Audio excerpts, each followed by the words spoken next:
زرناب کی عمر 60 سال سے تجاوز کر چکی تھی۔ شوہر کے انتقال کو ابھی 6 مہینے ہی گزرے تھے، لیکن اسے یوں محسوس ہوتا جیسے کئی صدیاں بیت گئی ہوں۔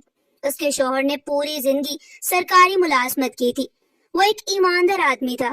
اسی ریٹائرمنٹ پر ملنے والی رقم کو بڑی احتیاط سے سنبھال کر رکھا تھا تاکہ بڑھاپا سکون سے گزرے، بیٹی کی شادی ہو جائے اور کسی کے سامنے ہاتھ نہ پھیلانا پڑے۔ لیکن قسمت نے اسے یہ موقع ہی نہیں دیا۔ ریٹائرمنٹ کے صرف 1 سال بعد دل کا دورہ پڑنے سے وہ دنیا چھوڑ گیا۔ شوہر کی تدفین کے بعد ابھی گھر میں فاتحہ کا سلسلہ بھی ختم نہیں ہوا تھا کہ دونوں بیٹوں کے لہجے بدلنے لگے۔ وہ ہر وقت ماں کو سمجھاتے کہ امی، اتنی بڑی رقم گھر میں رکھنا ٹھیک نہیں، لوگ جان جائیں گے تو نقصان ہو سکتا ہے۔ زینب کو اپنے بیٹوں پر اندھا بھروسہ تھا۔ اسے سوچا کہ آخر یہ میرے اپنے بچے ہیں، میرا برا کیوں چاہیں گے۔ ایک دن دونوں اسے بینک لے گئے اور کہا کہ ابا کے تمام کاغذات مکمل کرنے ہیں، کچھ دستخط کرنے ہوں گے۔ زینب نے بغیر پڑھے ہر کاغذ پر دستخط کر دیے۔ واپسی پر بیٹے نے مسکراتے ہوئے پاس بک اور ATM کارڈ اپنے پاس رکھ لیے اور بولا، امی اب آپ کو ان چیزوں کی ضرورت نہیں، ہم سب سنبھال لیں گے۔ زینب نے ایک لمحے کے لیے بھی اعتراض نہیں کیا۔ ظاہر ہے ابا کے بعد بیٹے ہی گھر کے سربراہ ہوتے ہیں، اس لیے تو لوگ دعائیں مانگ مانگ کر بیٹے مانگتے ہیں۔ اب سب کچھ بیٹوں نے ہی سنبھالنا تھا، اس لیے زینب کو کوئی اعتراض نہیں تھا۔ چند ہفتوں بعد گھر کا ماحول مکمل طور پر بدل گیا۔ سب کے رویے آہستہ آہستہ تبدیل ہونے لگے۔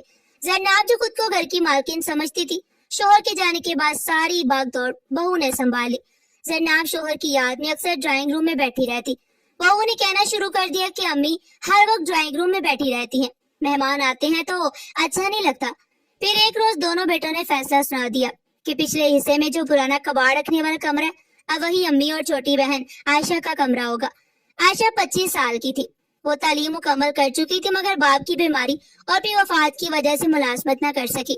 اس نے بھائیوں سے بہت کہا کہ امی کی طبیعت خراب رہتی ہے، انہیں ٹوٹے پھوٹے کمرے میں نہ بھیجے، مگر کسی نے اس کی ایک نہیں سنی۔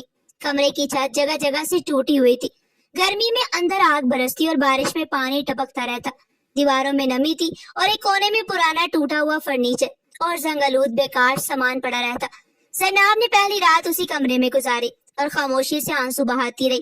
اسے اپنے شوہر کی وہ بات یاد آئی جو اکثر کہا کرتا تھا، میں نے ساری زندگی بچوں کے لیے محنت کی ہے، بڑھاپے میں یہی ہمارا سہارا ہوں گے۔ زینب نے آسمان کی جانب دیکھا اور دل ہی دل میں کہا، کاش آج تم زندہ ہوتے تو اپنے بچوں کا سچا چہرہ دیکھ لیتے۔ گھر کا خرچ اب دونوں بیٹے اپنی مرضی سے چلاتے تھے۔ زینب کے لیے الگ سے کوئی خرچ مقرر نہیں تھا۔ کبھی بچا ہوا کھانا مل جاتا اور کبھی سارا دن صرف چائے پر ہی گزارنا پڑتا۔ عائشہ کو یہ سب برداشت نہ ہوتا، مگر وہ بے بس تھی۔ اس نے کئی جگہ ملازمت کی کوشش کی، مگر ہر جگہ تجربہ یا سفارش مانگی جاتی اور وہ مایوس ہو کر واپس لوٹ آتی۔ آخر ایک روز زینب نے فیصلہ کیا کہ وہ خود کچھ کرے گی۔ اگلے دن اس نے اپنی چند پرانی چوڑیاں بیچ دی اور ان پیسوں سے بچوں کے سستے کھلونے خرید لیے۔ صبح سویرے وہ شدید گرمی میں بازار جا کر دن بھر کھلونے بیچتی۔ شام تک کبھی 300 روپے اور کبھی اس سے بھی کم کماتی اور انہیں پیسوں سے اپنی اور اپنی بیٹی کی ضروریات پوری کرتی۔ محلے والے جب اسے فٹ پاتھ پر بیٹھا دیکھتے تو افسوس کرتے اور پوچھتے، آپ کے 2 بیٹے ہیں، پھر آپ یہ کام کیوں کر رہی ہیں؟ زینب ہر دفعہ مسکرا کر کہتی، بس دل لگا رہتا ہے۔ وہ اپنے بیٹوں کی عزت خراب نہیں کرنا چاہتی تھی۔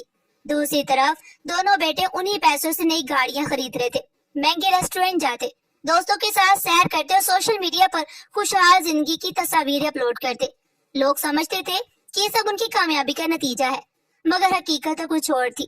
ایک شام زینب تھکی ہاری گھر لوٹی تو دیکھا کہ بہو نے کمرے کا پنکھا بھی اتار لیا۔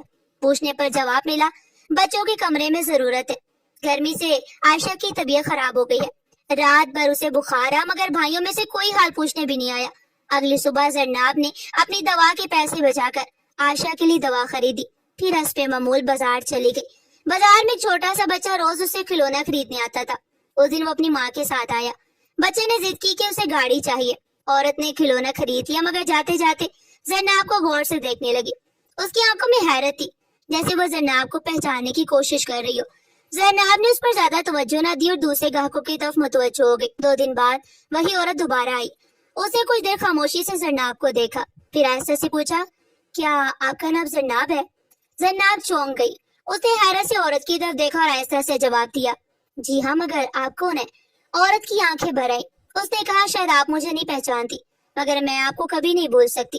زینب نے بہت کوشش کی، مگر اسے کچھ بھی یاد نہیں آیا۔ عورت مسکراتے ہوئے بولی، آج سے تقریباً 25 سال پہلے میرے شوہر کے خوفناک حادثہ ہوا تھا۔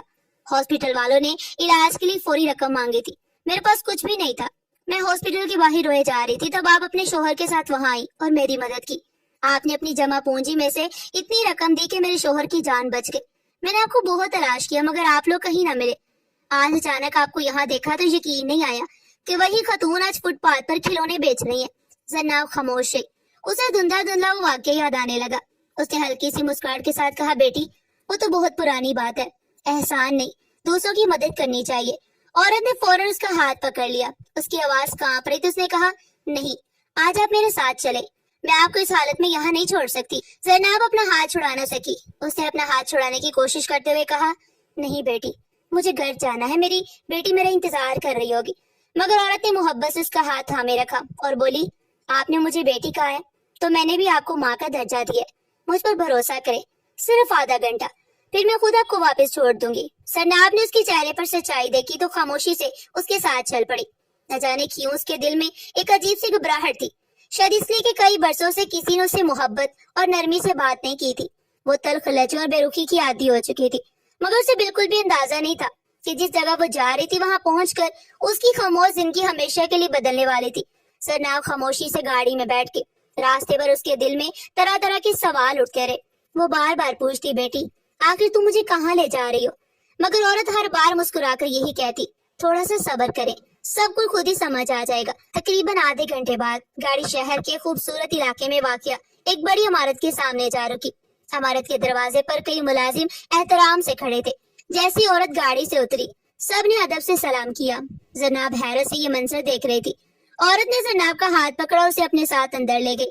دفتر کے سب سے بڑے کمرے میں پہنچ کر اس نے زینب کو آرام دہ کرسی پر بٹھایا، ٹھنڈا پانی پیش کیا اور کہا، امی آج میری زندگی میں جو کچھ بھی ہے اس کی بنیاد آپ کی وہ نیکی ہے جسے شاید آپ بول چکی ہیں۔ میرا نام سائرہ ہے۔ جس شخص کی جان آپ نے برسوں پہلے بچائی تھی وہ میرے شوہر تھے۔ علاج کے بعد انہوں نے ایک چھوٹے سے کاروبار سے دوبارہ آغاز کیا اور اللہ تعالیٰ نے اتنی برکت دی کہ آج ہماری کئی فیکٹری اور کمپنیاں ہیں۔ مگر ہم ہمیشہ اس خاتون کو تلاش کرتے رہے جس نے ہماری سب سے مشکل گھڑی میں ہمارا ساتھ دیا تھا۔ یہ سن کر زینب کی آنکھوں سے آنسو بہنے لگے۔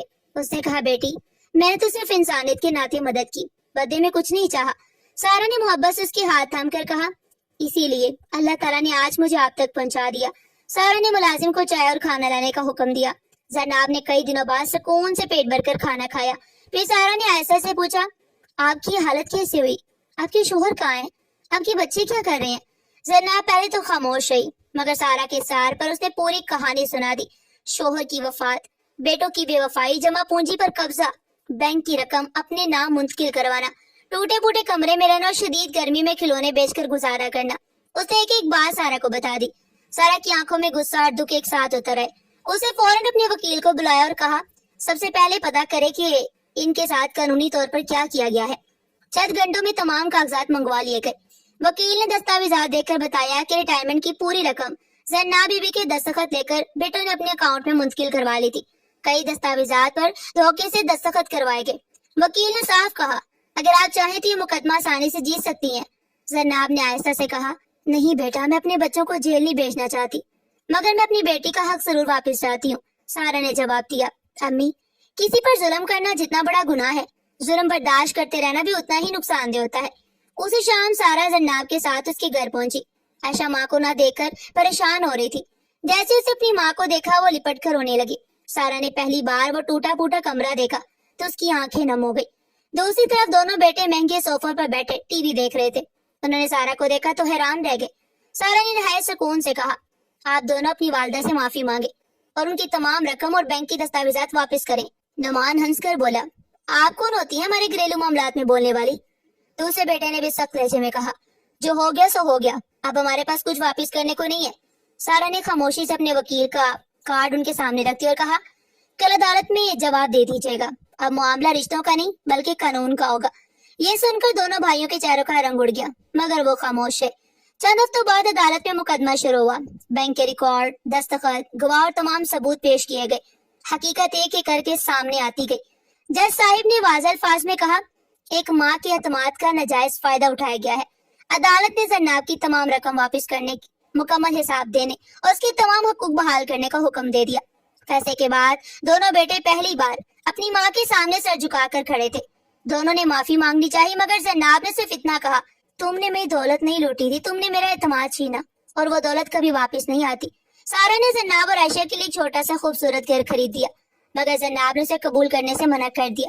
اس نے کہا، میں خیرات نہیں لوں گی۔ سارا مسکرائی اور بولی، یہ خیرات نہیں، ایک بیٹی کی طرف سے اپنی ماں کے لیے تحفہ ہے۔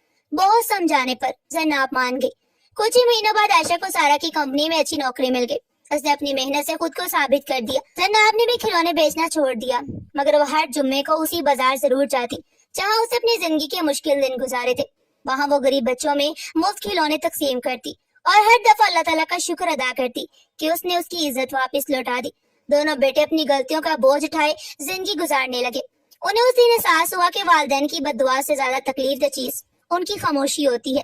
زینب نے اپنے بیٹوں کو معاف کر دیا، مگر وہ محبت جو کبھی ایک ماں کے دل میں بے حساب تھی اب پہلے جیسی نہیں رہی۔ زندگی نے ایک بار پھر ثابت کر دیا کہ نیکی کبھی ضائع نہیں جاتی۔ برسوں پہلے ایک غریب کی مدد کرنے والی عورت جب خود بے سہارا ہوئی تو اللہ تعالیٰ نے اسی نیکی کو اس کی زندگی بدلنے کا ذریعہ بنا دیا۔ ناظرین، آپ کو ہماری آج کی کہانی کیسی لگی؟ کمنٹ سیکشن میں اپنی قیمتی رائے کا اظہار ضرور کیجیے گا۔ اس طرح کی مزید سبق آموز کہانیاں سننے کے لیے چینل کو سبسکرائب کریں، ویڈیو کو لائک کریں اور زیادہ سے زیادہ شیئر کریں۔ پھر ملتے ہیں ایسی ہی زبردست اور سبق آموز کہانی کے ساتھ۔ تب تک کے لیے اپنا بہت سارا خیال رکھے گا۔ شکریہ، اللہ حافظ۔